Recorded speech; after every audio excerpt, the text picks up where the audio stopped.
It is Ryan here, and I have a question for you. What do you do when you win?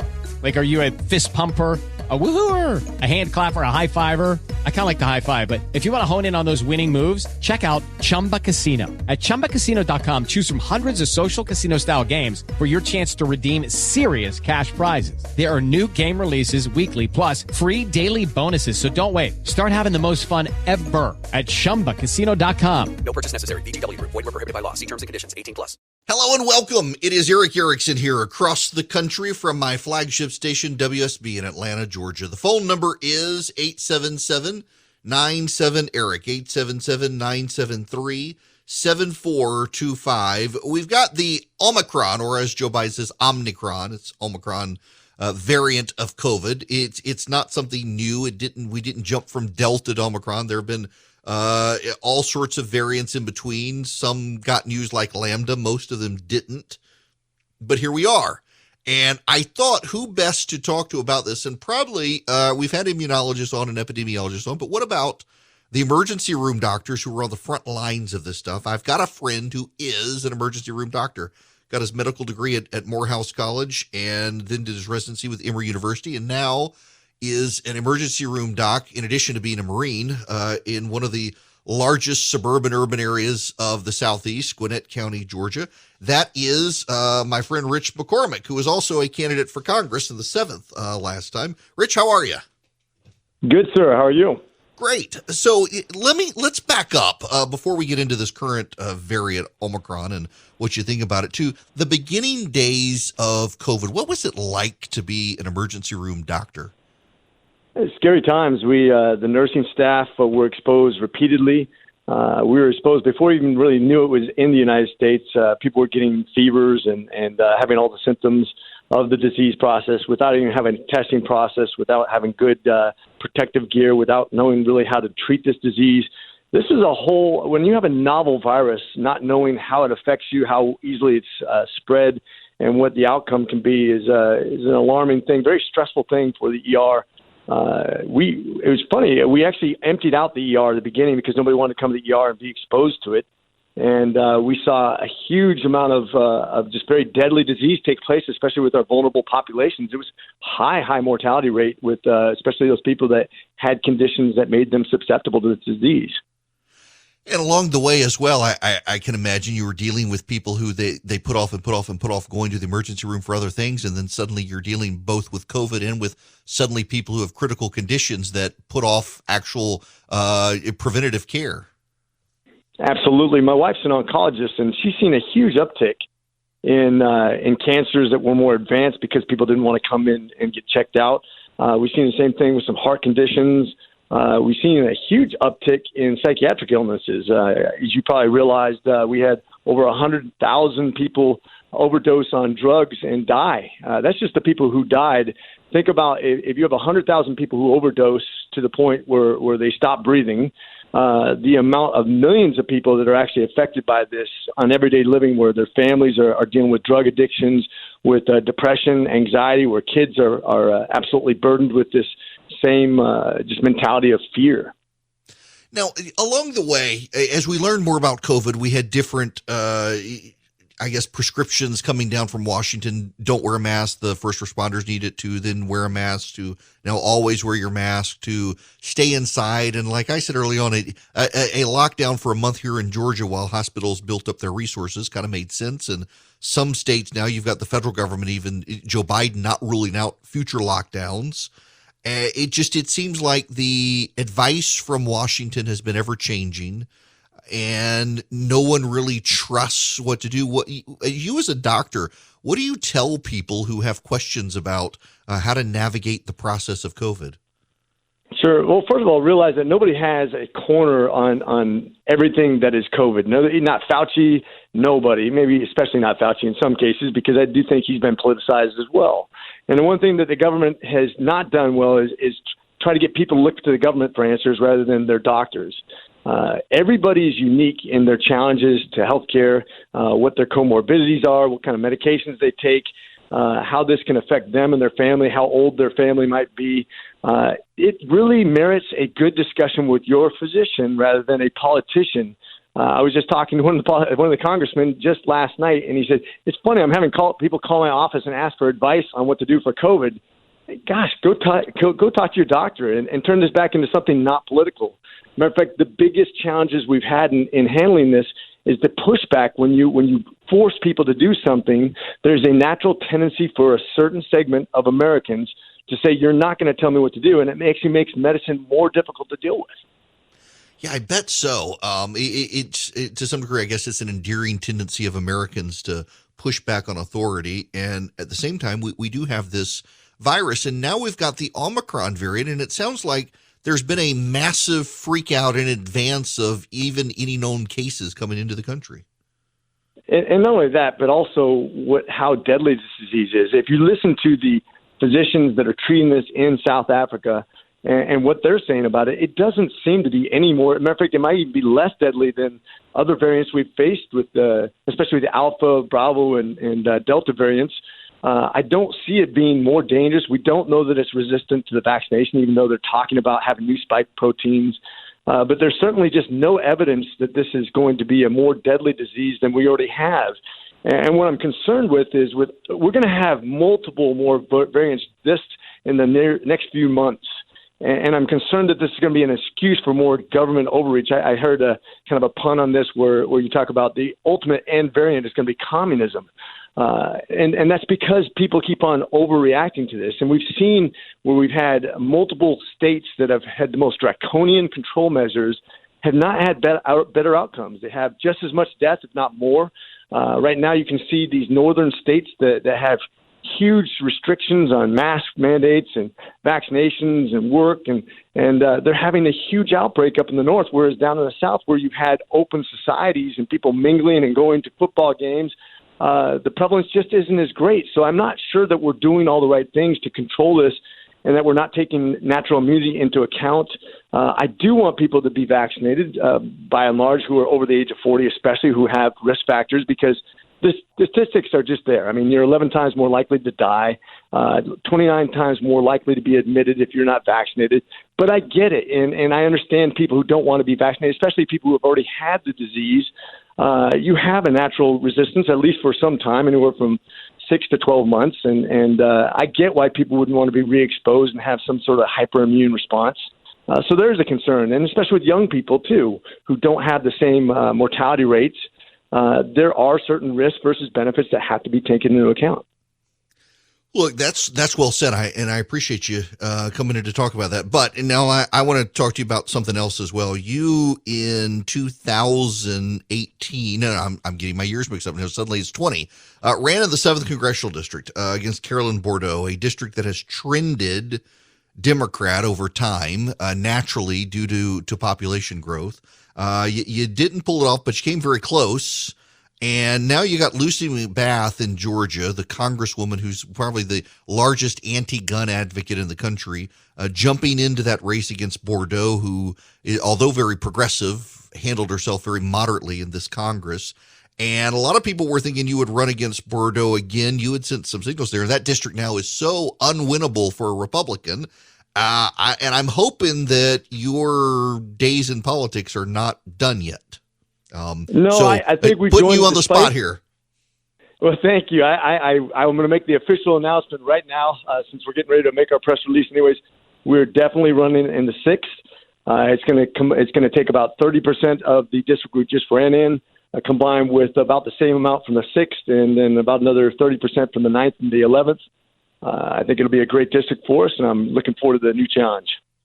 Well, and now, of course, this is opening me up. I'm going to have to figure out how to get other candidates on. But there are a lot of candidates in the 6th Congressional District.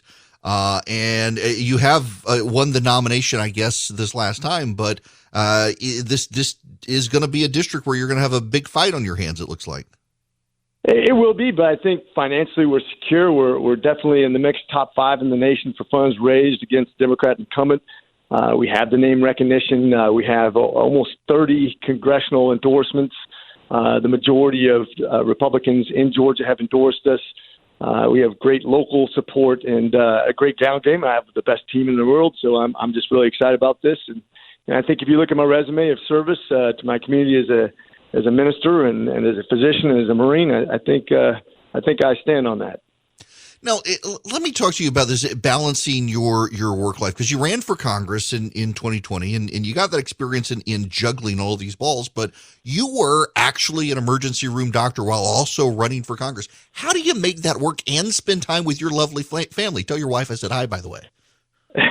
Thank you. By grace, prayer and caffeine keep me going.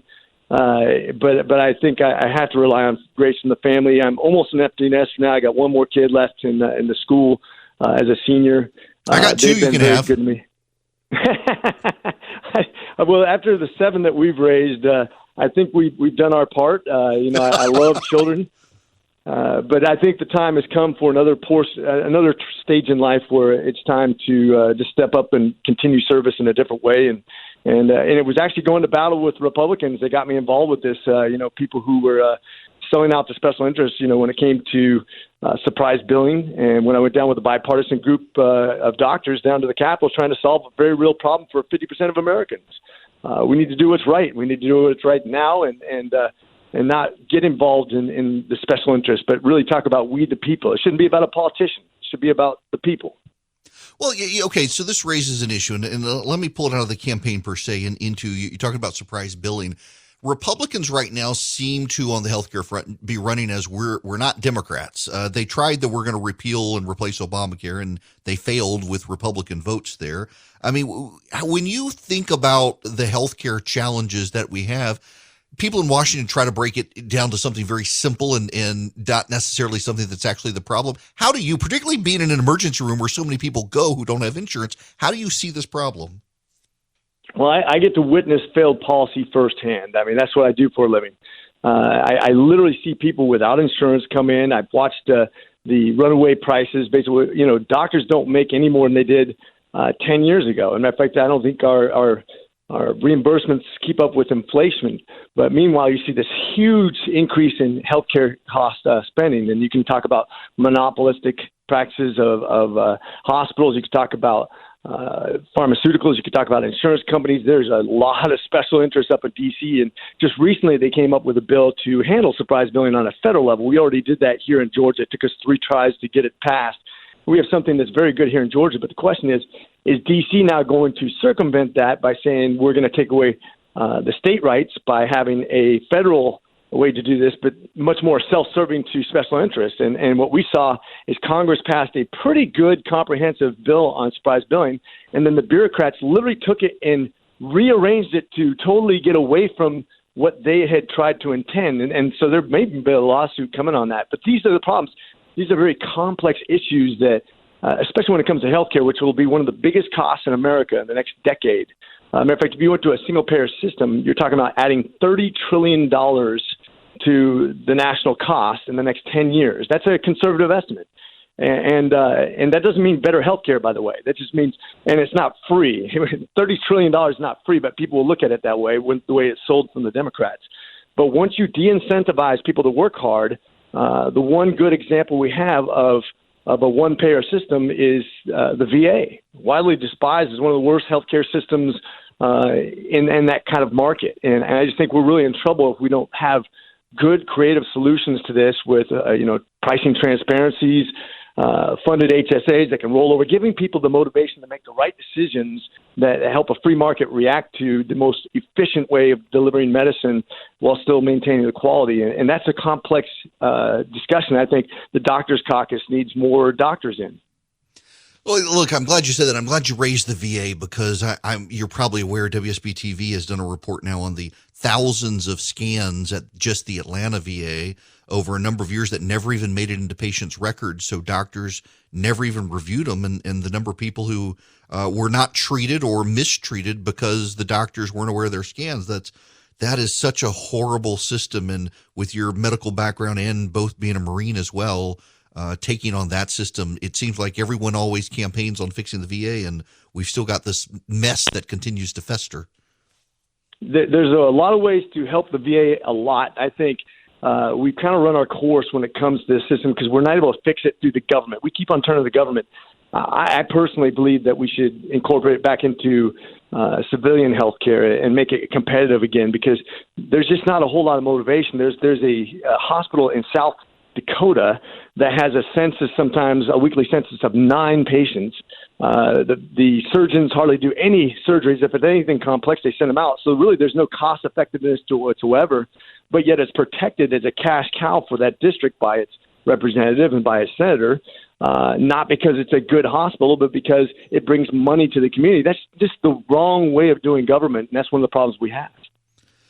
Look, I could spend all day talking to you about this, but I'm out of time. I wish you the best of luck and really appreciate your insight onto COVID as well. It's nice to get an emergency room doctor perspective on there. Thank you for stopping by. Well, it's absolutely my pleasure. God bless you, and thanks for everything you do for America.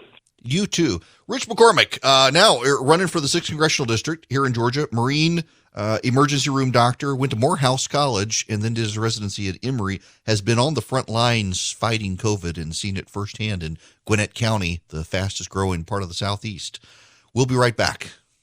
My wife was so excited when Boll & Branch became an advertiser because she'd been wanting some of their sheets, and guess what? They sent them. Not only did they send them, but we've got a very thick mattress, and they're deep-pocketed sheets, so they don't snap off in the middle of the night like some sheets, and they haven't shrunk. They've gotten softer the more you've washed them, the more we've washed them, but they don't shrink up so they snap off the bed.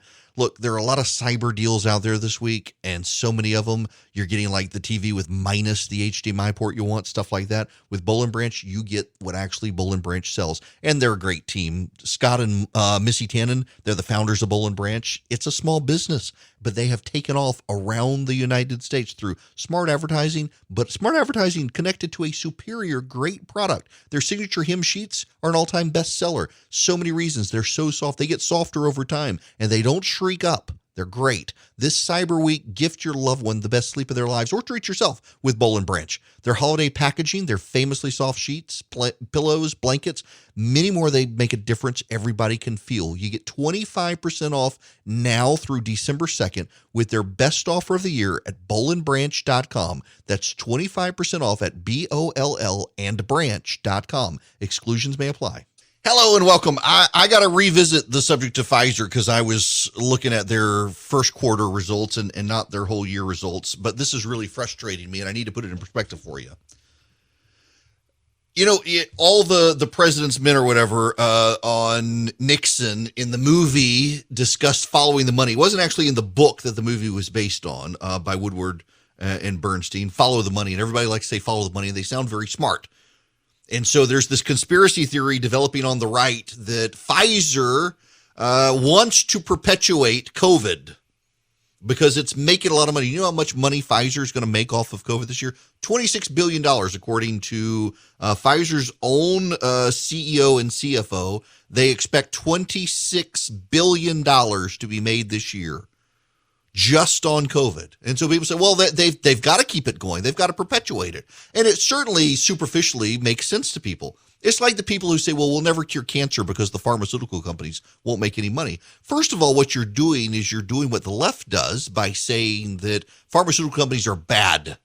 No, actually, we wouldn't have a vaccine for COVID, but for the pharmaceutical companies. We should be praising them and allowing them the profit motive. It's why capitalism is good. You give a profit motive, you allow people to reap profits off of their inventions, and everyone benefits. $26 billion. They made several billion dollars in the first quarter, but you know how much money Pfizer expects to make this year? I'm looking at their financial statement right now. You know how much revenue they made? They expect $26 billion in revenue off of COVID alone. Do you know how much money overall Pfizer expects to make this year? Between $71 and $73 billion. In other words, they expect to make $26 billion this year off of COVID and the vaccine. They expect to make $45 billion off of non-COVID stuff. In fact, Eliquis, Celebrex, they have a new cancer drug out, a new chemotherapy drug out, a new prostate cancer drug out. The Xtandi is their prostate cancer drug. Operational growth of 28%. Their oncology alone brought in $2.8 billion in just the first quarter. Combined with their over-the-counter drugs and other drugs, they almost match what they brought in for COVID. And then total for the entire year, expect $45 billion more to come from non-COVID than COVID stuff. Pfizer's been around since the 1800s. It would survive without the COVID vaccine. To think that Pfizer has a vested interest in perpetuating COVID is nonsense, not supported by any data, but because someone told you it on the internet and you didn't think about it and immediately gravitated towards it, you may think it makes sense, but it doesn't. It's crazy conspiracy theory talk. $45 billion. If they spent more time researching other stuff than COVID, they could probably make even more money. But then that's not a conspiracy theory, and you want to believe the conspiracy theory. Follow the money. If you follow the money, you'll find out it doesn't need COVID at all to be profitable. Howdy, it is Eric Erickson here. The phone number is 877-97-ERIC, 877-973-7425. To the phones we go. Luke, you're going to be up next. Welcome to the program. Eric, it's a pleasure. I really do appreciate all the gifts you guys share with us. You're a truly blessed man, and thank you for sharing it. Thank you. I just really wanted to go back to the adoption abortion conversation, and I do respect, and like you're saying, if there is going to be a drastic change, we have to be prepared and do it the wisest way. But I think sometimes, to quote one of my favorite artists, we miss the point. We focus on the finger, and we miss the point, and by missing the point, we dull the point as well.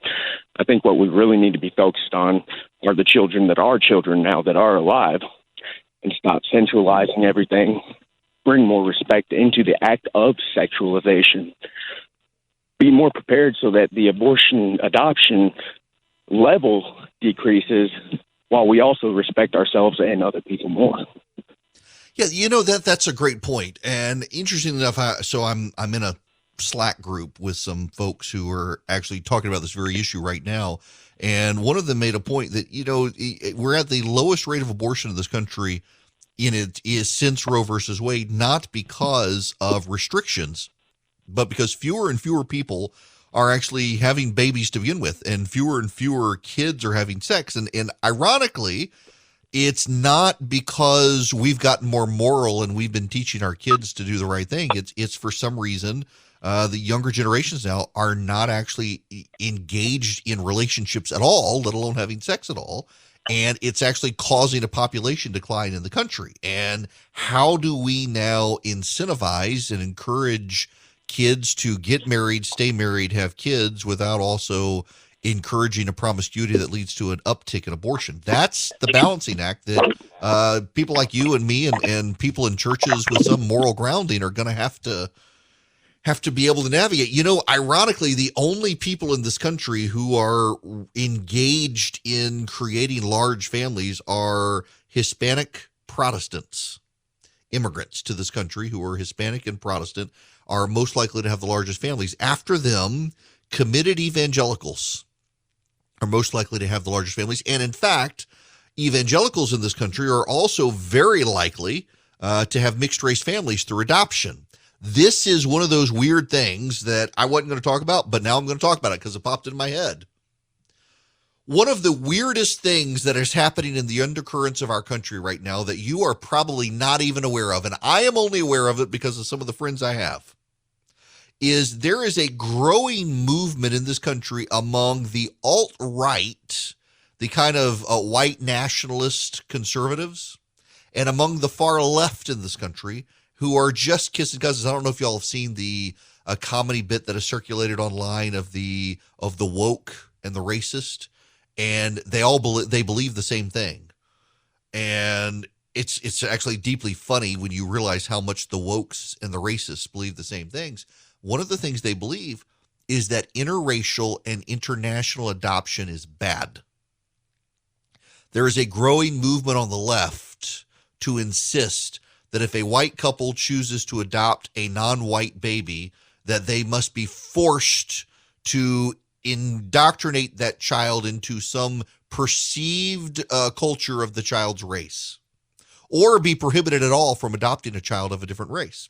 Same way the white nationalists out there on the alt-right do not want you at all in any way, shape, or form to adopt outside your race. People should be able to adopt any child, but the far left and the far right do not like you to adopt outside your race. Not only that, both sides agree the far left and the far right, that international adoption needs to be made harder. One of the things that Barack Obama did, well, let me back up. One of the good things George W. Bush did is he made it easier to engage in international adoption. There is not a ton that the federal government can do with domestic adoption. There's some with the tax code and incentivizing adoptions, allowing larger tax credits, not just deductions for the cost of adoption, and some federal financial incentives. But a lot of adoption law is at the state level. And it's there where a lot of inroads can be had. But George W. Bush, when he was president, one of the things he did was made it very easy to engage in international adoptions. When Barack Obama became president, in addition to being very hostile to the culture of life, going after Little Sisters of the Poor, the nunnery, and things like that, going after Christians, Barack Obama's administration began to put regulations in place, making it really hard to adopt internationally, to drive up the costs, to drive up the bureaucracy, to drive up the ability to turn your child into an American citizen after adoption. Barack Obama's administration made it deeply, deeply, disturbingly hard to do. And then Donald Trump became president and started undoing all of that, but could only move so quickly and did not get it all undone. Towards the end of the Trump administration, though, when people on the far right, the alt-right, realized what was happening, they tried to get the Trump administration to stop rolling back the impediments to international adoption. The Trump administration, to their credit, dug their heels in and rapidly tried to undo all the damage Barack Obama had done. And now the Biden administration is trying again to make it harder. And at the same time, China and Russia, two of the major outlets from which to get children, are making it hard. China is imposing onerous burdens on families and adoption agencies. If you're an adoption agency allowed to do business in China, you must require the family do yearly video updates of the children to be sent to the Chi-Coms, and have the children talk about how much they love their fatherland, their motherland, China. And essentially they're doing facial recognition, building up a database of adopted children abroad that they can one day come for. And also, there have been numerous cases, not very well reported in the American media, of families taking their adopted Chinese children to China to show the children their roots and where they came from, and then the children are not allowed to leave China. The parents are blocked at the airport from taking their kids out of the country. This is happening. Russia has made it very difficult for the very same reason to adopt children from Russia, for a lot of international reasons. There are, frankly, some Americans who have preferred to adopt from Russia because they get a baby who looks more like them. International adoption and interracial adoptions in this country are burdened by the political opportunists of the alt-right and the left. And we as a nation need to decide whether adoption is worthy or not. And if adoption is worthy, and it is, we should make it as easy as possible for people to adopt, regardless of the race of the child. We should put every child in a loving home, not every child in a loving home of their race. Some of the deeply racist undercurrents out there, there is a subset of people in this country who were adopted. Largely, they were adopted by white families. They are from either out of the country or of a different race, and they've become prominent on the left as being voices of hatred of their parents for not teaching them about their race, for not teaching them, indoctrinating them into their culture of race. And I've known people who have been racked with guilt for raising a non-white child and not allowing that child ties into their culture. And I find the whole thing absurd. You've raised this child, rescued this child from an abortion or an orphanage. You've given this child a loving home. You've raised this child as your child, and now you're worried. You're upset. You've guilted yourself because the left in particular has guilted you over this. No, that's ridiculous. Stop it. You loved your children.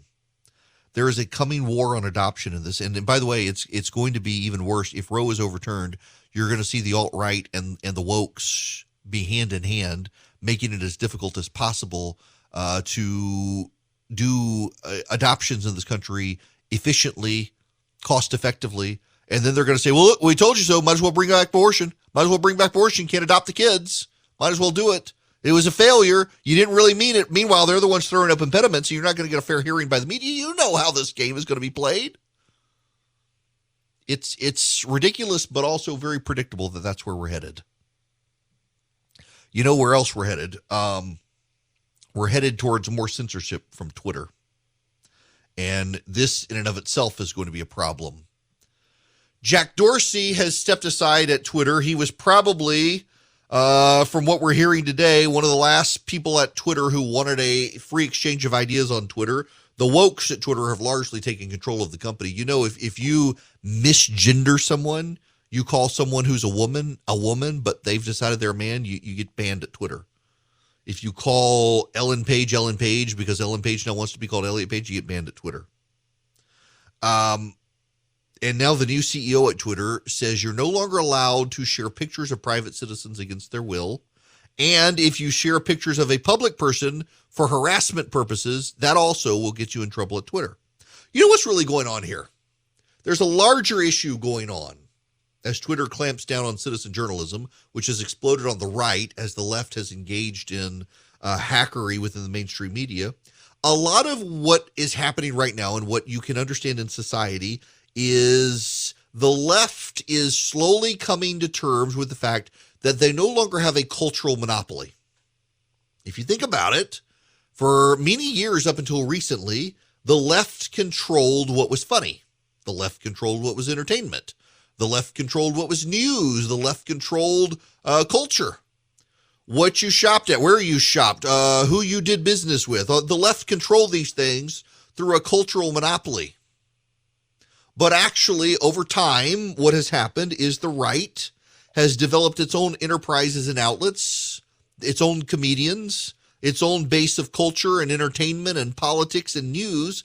And the left's response is that the right is somehow doing it wrong, or it's not very funny and you shouldn't be allowed to laugh at this. But also, what the left has done is they have created a perpetual class of professionals. Now, the professional class is largely controlled by the left. But now they can say, well, you're not getting your news from professionals. It's not that you're not getting your news from the left. It's you're not getting your news from professionals. And then they have guarded the class of professionals and who can become a professional to ensure that only the left can become professionals. And now they seek to punish you if you're not getting your news or entertainment, your values, your humor, you name it, from the professional class. So you watch a TikToker who's conservative. Well, that's not the professional class. We should ban this person for seeding disinformation. You get your news from somebody on talk radio. Well, that's not the professional class. Anybody can get behind a microphone and talk for 3 hours without a script. Anybody can do that. We need to ban that person. And on it goes as the left decides now to try to regain its monopoly on culture in the country, but do so in the name of a professional class. And Twitter, which is of the left and run by the left, is embracing this idea of the professional class, that you, the citizen journalist, you, the Project Veritas, you're not really a professional journalist, therefore you have no value in your work product and we can ban you. That's what's going on here. So much of the current cultural controversy in this country is not about the right, but about the left and the left's loss of monopoly and loss of control of culture. And when you understand that, so much of the way the left is reacting to stuff online and off makes a whole lot more sense. Now, I will tell you what makes sense for you. You are thinking of gifts for people for Christmas, and you know friends who, well, let's say they have a cat in the house and it smells like the litter box, or they've got allergies and dust, mildew, mold. Why don't you get them an Eden Pure Thunderstorm? Why don't you get a 3-pack? In fact, right now, if you go to EdenPureDeals.com and you click on my name, Eric Erickson, you will see you can get 3 Eden Pure Thunderstorms. You can save $200 off the retail price. You can get all 3 of them for less than $200, and you can get free shipping. So you can keep them for yourself, one for upstairs, one for downstairs, one for maybe your RV. You can give 3 of them to 3 different friends. You get 3 of them, after all, for less than $200. It's a great deal. and a great air purifier, the Eden Pure Thunderstorm. What you do, go to EdenPureDeals.com, click on my name, Eric Erickson, put the Eden Pure Thunderstorm 3-pack in your shopping cart, and at checkout, you'll see a discount code. That discount code is ERIC3, E-R-I-C-K and the number 3. If you use ERIC3, you will get $200 in savings, get all 3 of them for less than $200, and get free shipping for the holidays. EdenPureDeals.com, the discount code is ERIC3. Hello there. It is Eric Erickson here. Glad to have you joining me. You know, one of the funny things about the media right now that I continue to laugh at is how prominent journalists in the country who have large soapboxes clearly are not the brightest people. Or they're not the most well-traveled people. Now, I would say it's a chip on my shoulder. It was an intimidation factor. When I got hired by CNN back in 2009, I mean, the pitch was, we're a company based in Georgia. We got nobody who looks or sounds like they're from Georgia on our TV network. We'd like you to kind of be the voice of conservatives outside the Beltway. And it worked great. I had a great 3 years. I would have stayed at CNN, except they were always trying to fire me for saying something on radio they didn't like. So I went over to Fox for 5 years. It was great. But, you know, at Fox and CNN, I always encountered people. They were Harvard grads. They were big names. They'd been on the networks for a while. And we'd engage with each other. And a lot of them were not that bright. I mean, there are people on the networks, Fox, CNN, MSNBC, you name it, who are political strategists or campaign strategists. And all they did was lick envelopes in the back office of a campaign somewhere, and suddenly they're a campaign strategist. They don't know the first thing about it. And actually, it was a great way for me on TV being intimidated by being with these big famous people to make friends, is that the ones like, for example, James Carville and Paul Begala, Donna Brazile at CNN, they actually really did run campaigns. They actually knew what they were talking about. Whether I agree with them or not, they knew what they were doing. Same with Mary Matlin, Alex Castellanos, and Ari Fleischer. They knew what they were talking about. They actually had run in politics or run a presidential administration. They actually had experience, as opposed to some of the people who didn't. And it was really, you could tell it. And so when I read stuff now, like Paul Krugman wanting to know why property in Austin, Texas is so expensive, or Fareed Manjoo on is it really climate and the impact on climate change that has people moving to Dallas, Texas? Like, you people are in a bubble with your head up your back, probably looking for your brain in your colon. It makes absolutely no sense. And these are the people who the media values as voices. And so many of the people who are in the New York Times or on the TV networks, particularly the big 3, ABC, CBS, and NBC, they're well-traveled internationally because they make a lot of money. They can take trips to Europe, vacations to Europe, but they're not well-traveled locally. They don't understand what a po' boy is. Maybe at an abstract level they do. They don't understand the gas station food culture of the South. They don't understand people in the South or in the Midwest or the Rust Belt. They think about them abstractly. And this shapes the news culture in this country and fosters the distrust and mistrust of the media in the country. They should travel more. They should take a road trip. And none of them do, except during political times. And they fly back and forth. They'll fly into Des Moines, but they won't see the rest of Iowa. Iowa's actually a really neat place. I'm not on the radio in Iowa. I hope one day to be on the radio in Iowa. I love Iowa. My gosh, the fried pork sandwiches, they pound out pork tenderloin paper thin and fry it and put it between a bun. You got the sheet of paper hanging out of a bun. It's incredible stuff. I love Iowa, the food culture. That's why I'm fat. I like to eat.